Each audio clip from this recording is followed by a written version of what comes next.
বন্ধুরা, welcome to my channel. নতুন হলে অবশ্যই সাবস্ক্রাইব করো, লাইক শেয়ার দিতে ভুলো না।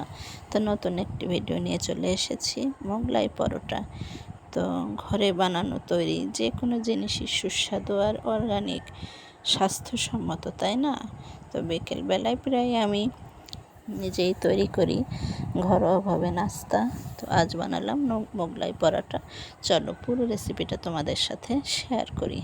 এই যে তোমরা চিকেন দিয়েও বানাতে পারো, আমি আজ ডিম দিয়ে বানিয়েছি। আটাটা সুন্দর করে মথে নেবে, শুধু লবণ আর পানি দিয়ে, হালকা একটু গরম পানি দেবে, এতে করে ডোটা সুন্দর হবে। তারপর এই যে ডিম, মরিচ, পেঁয়াজ, লবণ, হলুদ দিয়ে সুন্দর করে মেখে নিয়েছি। এই যে দেখো, দারুণ হয়েছে তাই না? কি হোটেলের মতো হয়েছে তো, রেস্টুরেন্টের মতো? কমেন্টে জানিও কিন্তু। তো তোমরা চিকেন দিয়ে এটা বানাতে পারো, আমার ডেসক্রিপশানে রেসিপি দেওয়া আছে, দেখে নিও। চিকেন মোগলাই। তো দারুণ একটা স্মেল বের হয়েছে। বন্ধুরা, তোমরা সবসময় চেষ্টা করবে ঘরে তৈরি খাবার বাচ্চাদের বিশেষ করে খাওয়াতে। আর যখনই কোনো কিছু খেতে মন চাইবে ঘরোয়াভাবে তৈরি করার চেষ্টা করবে। তো এই যে হয়ে গিয়েছে আমার মোগলাই।